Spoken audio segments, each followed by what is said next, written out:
Welcome to Figure Eight, where we feature inspiring stories of women entrepreneurs who have grown their businesses to 7 and 8 figures revenue. If you're in the mix of growing a bigger business, these stories are for you. Join us as we explore where the tough spots are, how to overcome them, and how to prepare yourself for the next portion of the climb. I'm your host, Julie Ellis. I'm an author, entrepreneur, and a growth and leadership coach who co-founded, grew, and exited an 8-figure business. This led me to exploring why some women achieve great things. And that led to my book, Big Gorgeous Goals. Let's explore the systems, processes, and people that help us grow our businesses to new heights. If you're interested in growing your business, this podcast will help. Now, let's get going. Welcome to this episode of Figure Eight. Today, I'm welcoming Alyssa Kerbel. She is a multi-passionate, heart-led, impact-driven entrepreneur who over the past 20 plus years has started, grown, and exited 2 companies. Most recently, she founded Mini Mioche in 2008 as a passion project and a side hustle after the birth of her first child. She built a really amazing direct-to-consumer brand, and she paved the way in sustainability, ethical fashion, and values-based business. And last year, she had a big transition when she sold Mini Mioche in order to focus on her passions in the area of community building, wellness, and supporting female entrepreneurship. So welcome, Alyssa. It's so great to see you today. It's an honor to be here. I'm super excited to have this conversation with you, Julie. Thank you. Well, what can you tell me? We've known each other for a good few years now, but what can you tell all of our listeners about Mini Mioche and how you started and what you built it into? So I started Mini Mioche. I've kind of been a serial entrepreneur. I think ultimately it's interesting. I never, as a young person, thought about entrepreneurship as a career. I don't think back in the day it was really encouraged or thought of when we, our demographic was young. It was like you're gonna work for someone else. Like that's what you do. For the And rest of so your yeah, life. like that's what we do. We just get a job and we work for somebody. And so it was never on my radar to be an entrepreneur. However, I ended up landing, my first career was really in sales. It was in fashion sales. And I really found, after bouncing around and being lost in my 20s for quite some time, I finally found kind of my groove in sales, which also interestingly is not a career that is necessarily thought of or encouraged when we're young. Like people don't necessarily go, oh, I'm going to become a salesperson. But I love sales. I actually love selling. I love marketing. I love relationship building. I love talking to people. I love selling something that I'm passionate about or that I think can improve someone's life or that's actually a really good product or service or whatever. I don't find that icky, which a lot of people do. I find it fun.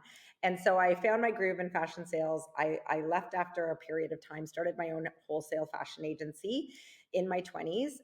So that was my foray into entrepreneurship. I ran that business for about 5 years. And then I really planned it out as a lot of, I think, female entrepreneurs do. I was like, okay, now I'm going to have a baby. Now it was like, you don't really get a mat leave. You don't get time off unless, some people do if they've really built out an infrastructure to support them while they're away. Amazing. I think more women are able to do that now and are thinking that way. Back in those days, with my daughter's 16 now, I wasn't thinking that way. It was like, I will set it up so I can take a little bit of time off, but I really have to be there and I have to go back.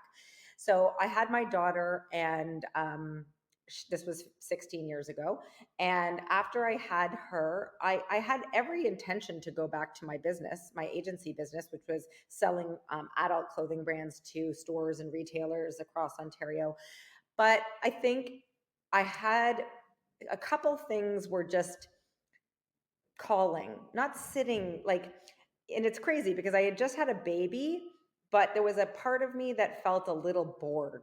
And the idea of going back and running my agency business, I'd been in it 5 years at that point, and just selling other people's brands and doing the same thing. And, the collections come in and I sell them and then they ship. It's like, it was a little like I don't know, repetitive, and it didn't feel like I had a lot of control over it. And I think I just had this innate desire to have more creativity in my work and to feel like I was building something that was more my own. Even though I was already building something that was my own, it didn't feel quite the same because I was accountable to my suppliers. I was accountable to, like, these quotas, all these things, and people sort of still telling me what to do and how to do it. I was like, I just want to do my own thing. I just want to figure this out. And at the time, my daughter was a newborn, and I have always loved like really great basics. Like, I am a basic girl. I am not a fancy girl. You know me, Julie. Like, I just love a good soft t-shirt, sweatshirt, sweatpant. Like, I'm all about comfort. I love quality. I like good style, but I am not fancy. And that is just my vibe. And at the time when I was trying to find clothes for Emmy, my daughter, she, I couldn't find like just soft basics, like comfy, soft basics. There was just not a lot on the market. I would go to these stores that I would personally not shop in for myself, and they had stuff on them, and they were hard and crunchy, and like I just was like, ooh, like I don't want to put this on my little baby with newborn skin, and like so. Anyway, I just decided sort of in that moment, without really much thought, I was like, I think there is a need for this product. I want this for her. I'm going to just see if I can create my own baby clothing brand that's all about like soft, organic cotton basics that are gender neutral, that are made sustainably, that are made in Canada. And I really tapped my existing kind of network and people and knowledge from the agency world to create this thing as just a side hustle. It was purely like, let's just get this going and see if it can go anywhere. But I did love it because it was my own baby. Like, it was like everything from the marketing to the product to picking the colors to the copy that I was sharing, the messaging around the brand, how we did things, why we did things the way we did them. That was all really like fun to me, to have that creative control. And there's I did strategic coach for a period of time, which I'm sure you're familiar with. It's a coaching program for entrepreneurs that's all kind of about really setting up your life as much as possible so that your business serves you and you're not serving your business. That's the idea. And there's an expression in that program that they teach that is who, not how. That's a thing. So it's not about, like, people have ideas, they want to start something, they like, my idea was like, okay, I want to start a baby clothing brand. Well, like, I actually have no experience in manufacturing, I have no experience in design, I've never worked a day of retail actually in my life, like, and instead of being like, I have no idea how to do this, I was like, who do I know that could help me? Who do I know in my industry, in my network, who's doing something similar? Who would know someone who does manufacturing? Who does know someone who maybe knows something about fabrics? Like, I just started to like reach out and ask people for help that, I felt might be open to helping me. And you know what, they were, right? Like, I just would approach them very honestly and say, like, I have this idea, I want to start this thing, I don't even have the first clue where to start, but I have a very clear vision of what it is I'm wanting to create, and I'm wondering if you can point me in the direction of this or that or whatever. And that's kind of how it got going. And I was still running my agency on the side, which, not on the side, sorry, that was my main focus. Was your main that was my that was main your day focus job. for a long, long time. Let's be clear. Like, that was not, this was the thing on the side. But I kept my day job, my other company, and I ran them both actually for 7 years until I finally sold the agency business. I finally got to a place where Mini Mioche had grown and was kind of a beast in and of itself. And it became clear that like it was time to focus. And I was being pulled in too many directions. And I felt like I honestly just wasn't doing anything well at that point. Like, I wasn't being able to devote my time and energy to Mini Mioche. And so that was suffering. I wasn't able to really be present for my agency, and I was kind of checked out of that. And so that was suffering. And I was also suffering personally with trying to be a mom, and I'd had another baby, and like I just was juggling way too many things. And I actually like went to Landmark. I don't know if you're familiar with Landmark Forum. I've done a lot of personal stuff, a lot of personal growth things along the way. that have all been amazing. Landmark Forum is another personal growth type thing. And I went there for a weekend seminar thing. And I came out of that with the clarity of like, I need to make a change. My life is not working. And Right. so So you that was kind of when, knew going in, you knew going into it that things were not where you wanted them to be, but you didn't have the clarity of what to do about it. correct. I didn't actually, I think at the time, I didn't actually consider letting the agency go, because we get into these headspaces where it's like we feel like we can't, or we're still financially dependent on it, or like what will my suppliers think, or what's going to happen to my employees. Like it's like all the things around the like Yeah, and like sometimes I think we even get into a space where you're like, well, I have to do it all. Like you don't have a choice, but really of course you have a choice. But it's stepping back enough to be like, "Oh, wait a minute. I have a choice here, and now I need to make it." Totally. And I would say that like I have a thing around feeling like I'm abandoning people or relinquishing responsibility. And so that was definitely a block for me. And it's been an ongoing block, because this is like probably like a deeper wound, whatever. But it's just like my initial thing is I'm abandoning my responsibilities. I'm relinquishing, my responsibilities. I'm not going to be there for people. People need me. And that whole thing of like, but like putting myself first, my life first, and making the decision. Because the thing I've learned along my journey now is that when I don't abandon things that are no longer are serving me, I am abandoning me.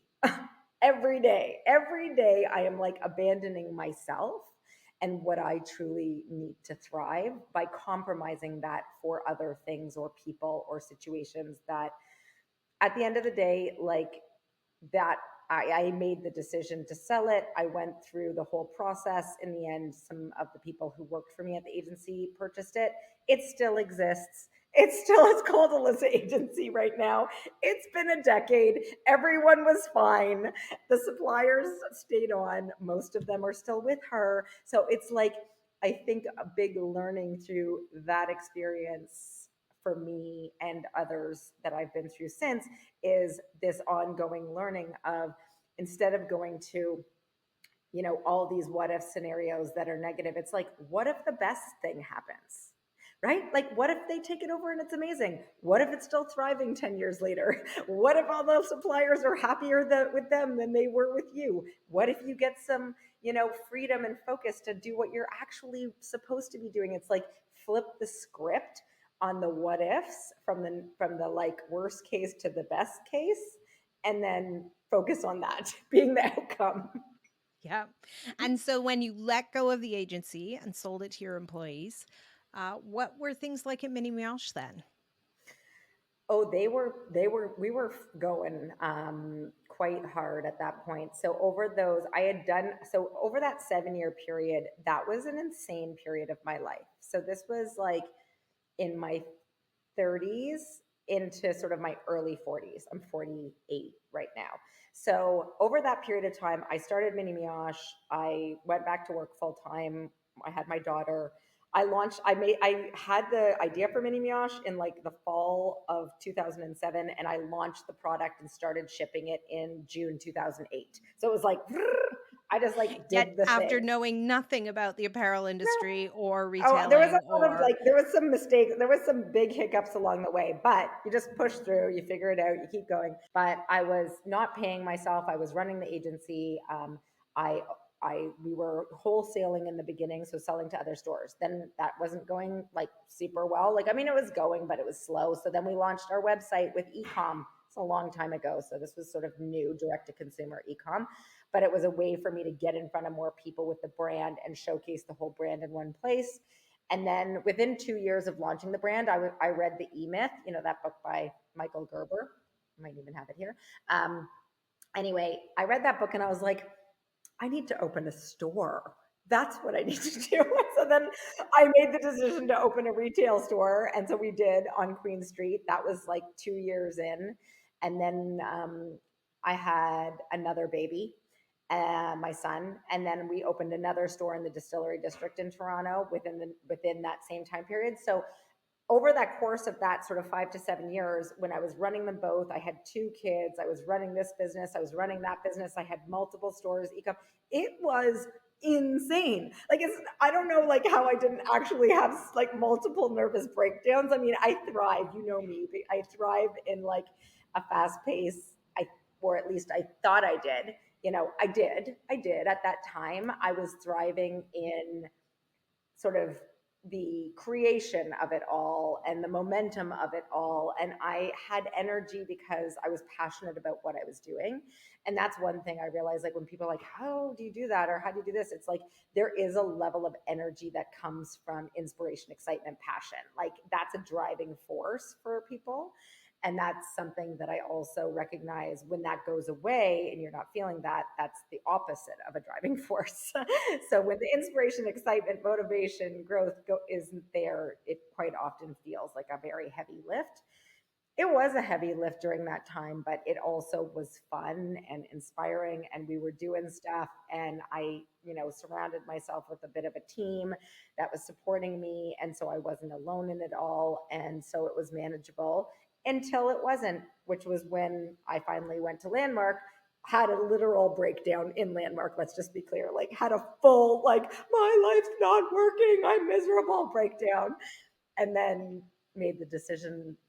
And sometimes I think we have to hit those moments where it's like the writing is so on the wall that you cannot ignore it moments. And sometimes that comes with a health scare, that comes with some sort of major breakdown, whatever. Sometimes it has to hit that point where you're then like, something has to change. And what needs to change? What could change? And you ask yourself that question. And then whatever comes up for you that is maybe standing in the way of you making that change becomes clear that that is actually not really an obstacle, right? Like, all that, because it's like, it just is now, like, it has to happen. So now it becomes a question of, how is it happening? It's like somebody turned the light on above you and all of a sudden you're like, "Oh," and it all comes into focus in that moment and you're like, "Oh, I totally know what I need to do." That's true. Yeah, that was always very, I mean, that was the thing when I started. It was like, I was very kind of like, okay, if I'm going to do this, what would also feel good and values aligned for me? And also make it a point of difference in terms of how I'm selling it, how I'm marketing it. I'm always thinking, like, from a sales perspective, like, what am I talking about? Why would someone buy this as opposed to some other random thing from Old Navy or whatever, right? So it was like, I'm going to try and do it in an ethical and sustainable way. I'm going to try and do it locally. I'm going to try and make sure that it's transparent and people know, like, I can show how it's made, where it's made, that it's not made. Our original tagline was like, made for kids, not by kids. And this was at a time when, like, certain brands that I won't mention the name of were like having factories collapse in Bangladesh, and all these things were happening that were showcasing, like, yeah, it does matter. It might be cheap, but it actually, like, what is the cost really? And because of my experience and knowledge of the fashion industry, because of the agency, I had exposure to a lot of different manufacturing processes and ways of doing things. And some people were making things locally and some people weren't. And I hadn't really thought about it so much from a values perspective at that time for my own agency in terms of the brands I worked with. But as I thought about it for my own, it became clear that, like, I wanted to do something in an intentional way that did feel aligned with what I care about. Yeah. And then I think that kind of carries you into some of the sort of like advocacy and charity work that you started to weave into the business over the course of time as well. Yeah, I feel like from pretty early on, once we had a little bit of money, once we were like not like hemorrhaging money anymore, it always felt very like, it just felt good to give back, right? Like, it felt like it was part of the brand ethos to, the better we do, the better, the more good we can do legitimately. And I think way we did that was always in partnership with organizations that aligned, again, to my personal values or something that was specific going on in the world that was in support of families, children, young people. And that also, obviously, now you see almost every brand has some sort of give back. Like that is almost like you kind of just have to do that, which is great. But I think that the challenge for a lot of brands now is that it's not just marketing and it's not just a transactional thing, that it's actually like, there's something behind it more, because now it's kind of like, oh, we're doing this, we're doing that, we're planting a tree, or we're doing this. And it's like, it's great, but it feels sort of like that's the reason you're doing it, is to try and get people to buy from you in a way. You know what I mean? Like, Yes. Yeah, and I think there's a good amount of consumer skepticism about the like how altruistic is it what these brands are trying to do. and I think, like, for me, as as things went on and the business progressed and it grew bigger and I was dealing with a lot of other things, the give back component always was at the forefront, but it also, everything started to kind of feel very transactional for me. And that was layered to like other things that were going on in the business, and then the pandemic. So when the pandemic hit and COVID hit, we were fortunate that like the business was, um, you know, a good chunk of our business at the time, more than 50% of it was already e-com, was already online. So we had to shut the retail stores down and we had to just be online. And that was okay because You could make a fairly seamless we transition. It did. wasn't like you were trying to build an e-commerce site No, and start shipping no, stuff out. no. And, Yeah. people were at home, they were lounging around with their kids. They weren't like, it was actually good business wise, profitability wise, and sales wise and revenue wise. It actually was a very good time for the business. And in a way, it was a good time for me because it allowed me to have a little bit of a step back from the business, because it was in some ways easier to manage one thing as opposed to e-com and multiple stores where you're dealing with like logistics and inventory and what somewhere is like, it was a different beast with the retail stores. Um, and so there was a part of me that loved just having one thing and just focusing on one thing and building that one thing out more. And obviously, like, e-commerce is such a big part of retail now that it does need to be a focus for many brands.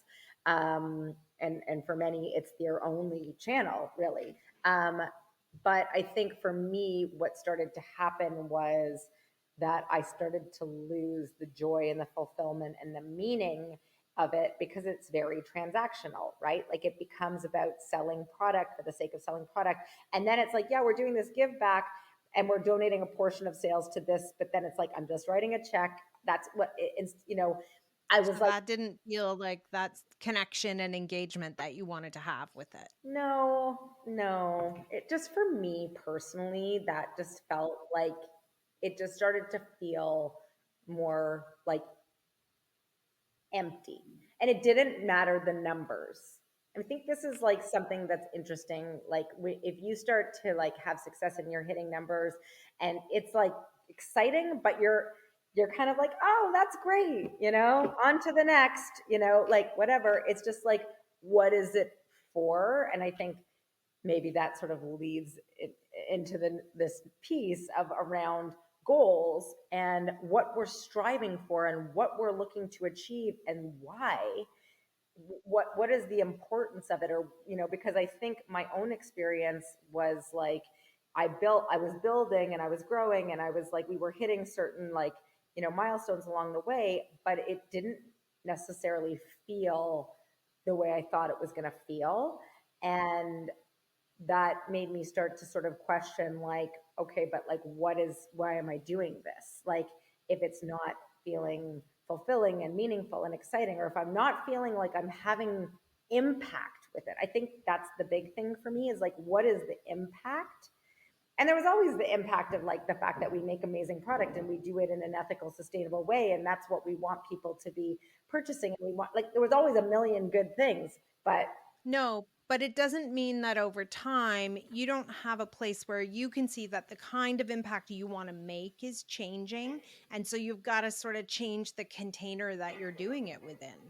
Yes. And I think, I mean, you're wearing a Kind Human Club sweatshirt today. I'm wearing a Kind Human Club Yeah. sweatshirt. And that was, that's a bit of a story as to how that came about. But I launched this thing called Kind Human Club while I still had Mini Mioche. And I think for me, my actual, like, I've always been in fashion. I've always loved clothes. And that was always like growing up. And, even when I was going to, like, it was always kind of like, oh, Alyssa, you should be in fashion because that's the one thing you like. You love to shop. You love to like help people shop. Like, basically, it was kind of like, that's the only thing you're good at. So you better figure out how you can incorporate that into a job. And in the end, I did. Like, I ended up in fashion sales kind of not intentionally, but that's where I ended up. Mm-hmm. And I do love fashion. I do love clothes, but actually, I think what I am most passionate about is people. Right, like I love people, and I like and growth and personal development, and like how do we feel good, and how do we live better, and how do we feel more connected, and how do we raise kind, conscious. And so I started to like feel like I want to be playing more in that space. And I think, yeah. And it feels like the through line for you is really like helping people. So with your agency, you were helping people find great clothes. With Mini Mioche, you were helping moms find clothes that were sustainable and comfortable and fashionable. And, then with Kind Human Club, you were helping, real people who were in bad circumstances in their lives who needed support as their kids were sick, right? And so you just think about like the different, and it kind of feels like the through line is that helping kind of, in a way that has impact. Yes, I mean, and I that is what like lights me up. And so I think that when I was running the business and I was on the hamster wheel of the business, I didn't feel like I was helping I just lost that feeling for myself too. Like I just was like, you're not helping yourself. You're not having, like, it's like I just started to like not feel aligned to this in the same way anymore. And I was like, I don't know if this is still the path for me. And I started to like, what I started to do was I actually started to try and like morph the business into something else that would be more aligned with me, Alyssa, the founder, and but maybe not serve the business, maybe not serve Mini Mioche, maybe not serve the customer who loves that brand because they just want to buy the amazing basics that Mini Mioche offers. Like they just want that beautiful product, and like they aren't necessarily where I'm at,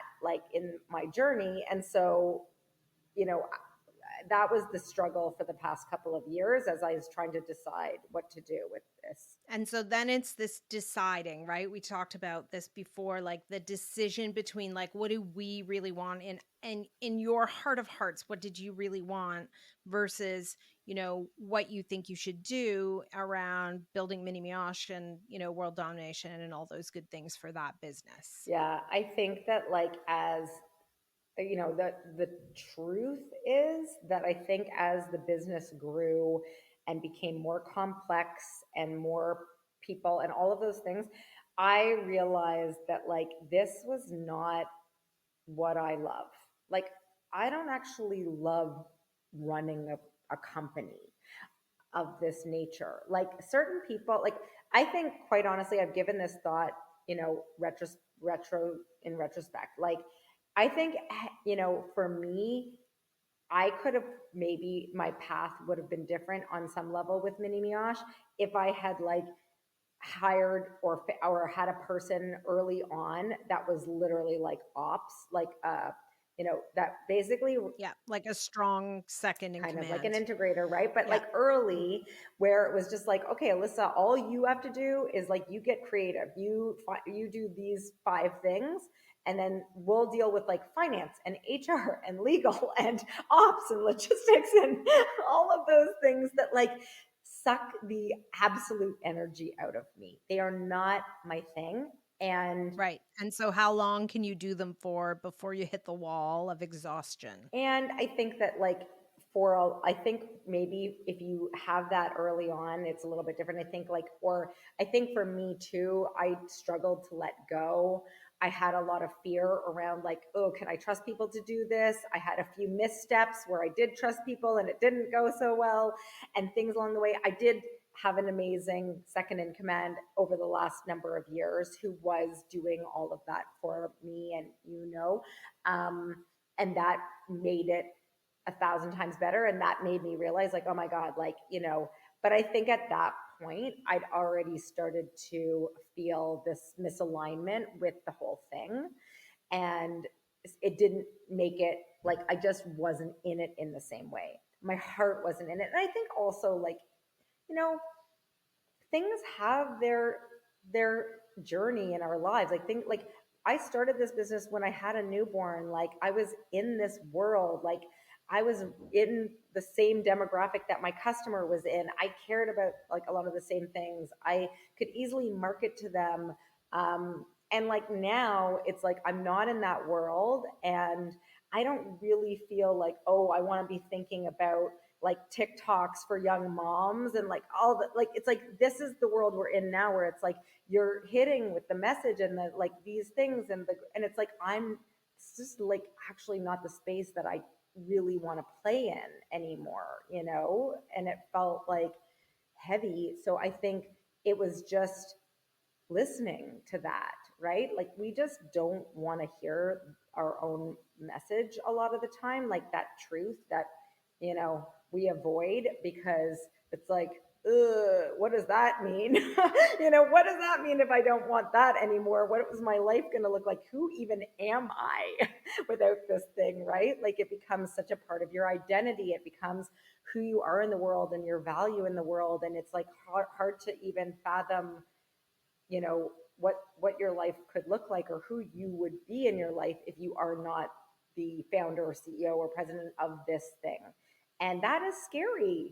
That is really, I think, requires a lot of unpacking. And we've had this conversation before in terms of like I did a lot of unpacking over the course of the process.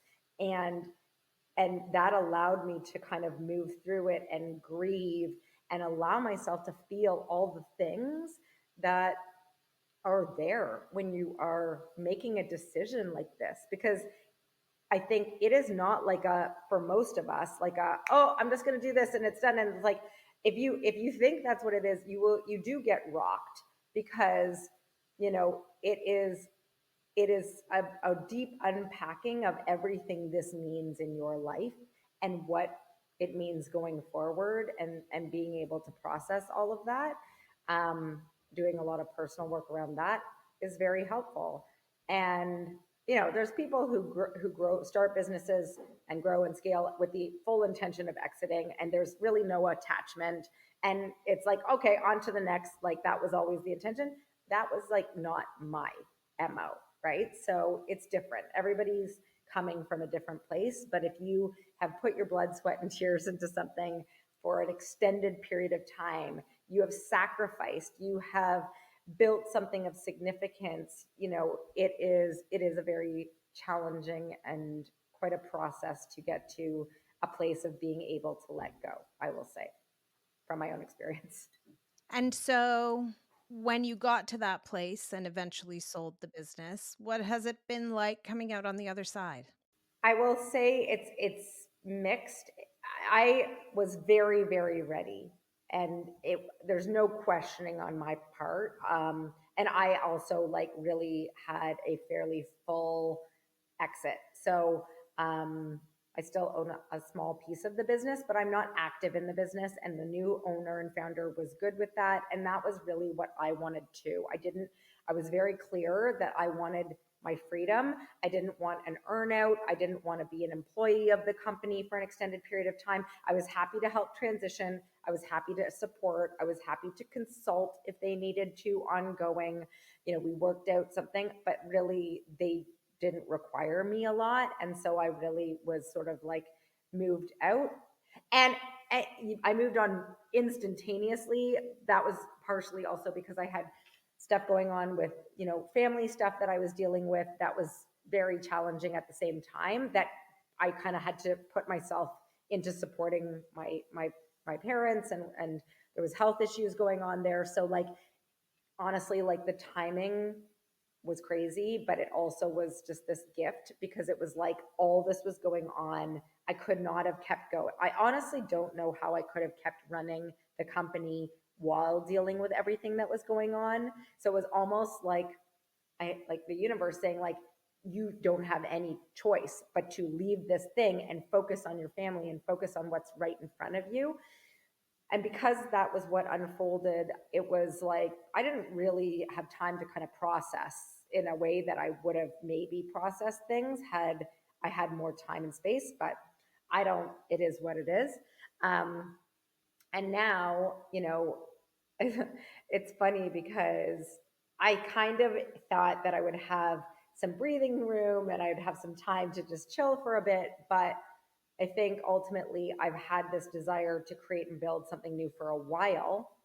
And, I am now sort of have a bit of a sense of urgency on that path because I have physical space that I've taken on. I have expenses that I have now that are requiring me to act and move with more intention and more, um, you know, on a quicker pace than I would have probably done otherwise. I will tell you, Julie, I'm like, oh my God, yes, I like have no choice now but to get up and go.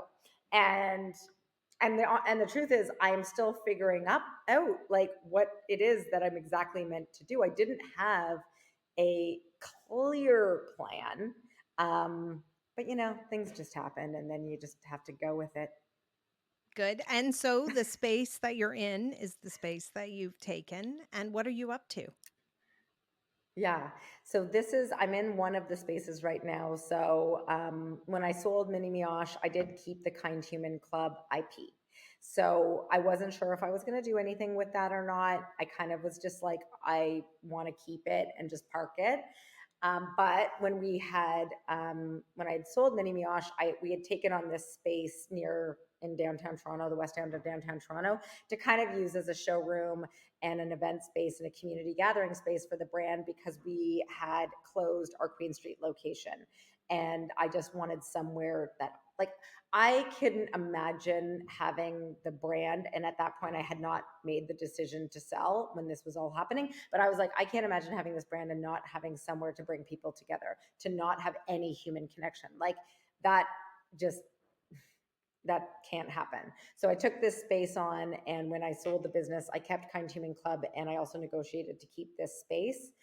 And then within a couple of months of that, the space above it also became available. And so I am still in the process of determining exactly how these spaces will be used.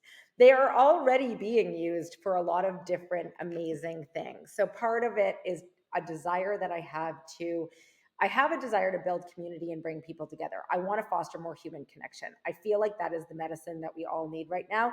Get off Zoom, get into a physical space, be around other humans, support each other, and to do it in these beautiful spaces that also can allow people to come in and offer different classes and different modalities for people to learn, grow, be human together. So I've, me over the course of my journey, I have gotten into a lot of different things from meditation to breath work to cold plunging and, sauna and movement and dance and somatic work and plant medicine and psychedelics. And all of those things have honestly helped me through my journey immensely.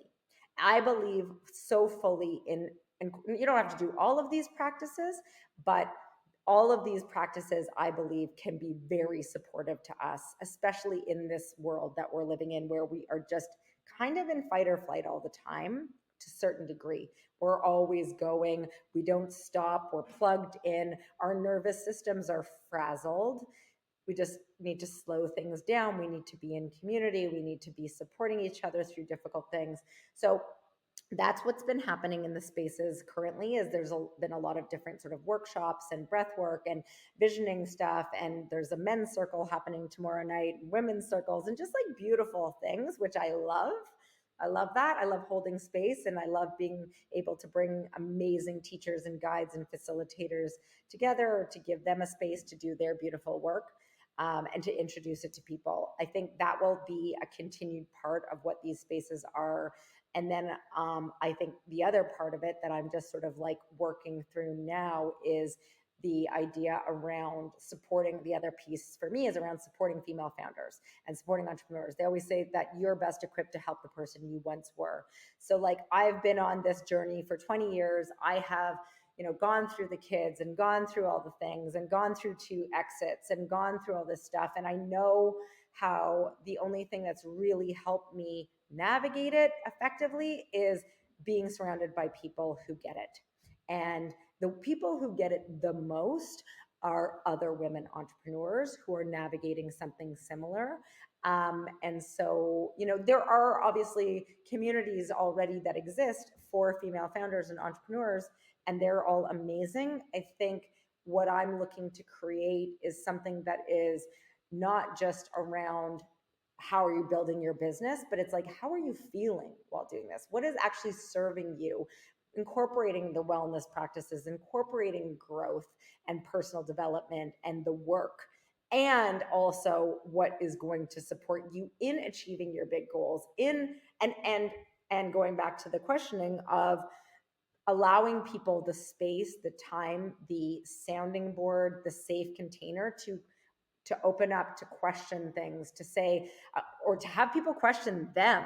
I think doing that in community can be very effective. And we've been in a mastermind group together for a number of years back in the day, where it was like, that's the role we served for each other in some ways. It's like this, to question, to say, is this really what you want? Is this really what's working for you? Like, we can go after big goals. Like we can set really big goals for ourselves. And I think that's amazing. I think it's amazing to be like striving for something that is going to push you out of your comfort zone, that is going to challenge you. That is where growth happens. That's where expansion happens.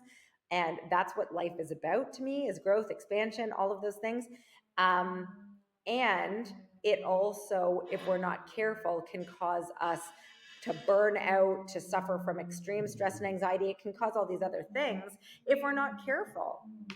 The thing about big goals is they aren't just about climbing the mountain for your business, right? They need to be holistic and contain, the different components so that, we all end up in the right place in terms of, yeah, if you end up achieving every business goal you want and you're burnt out and good for nothing, then that's not success.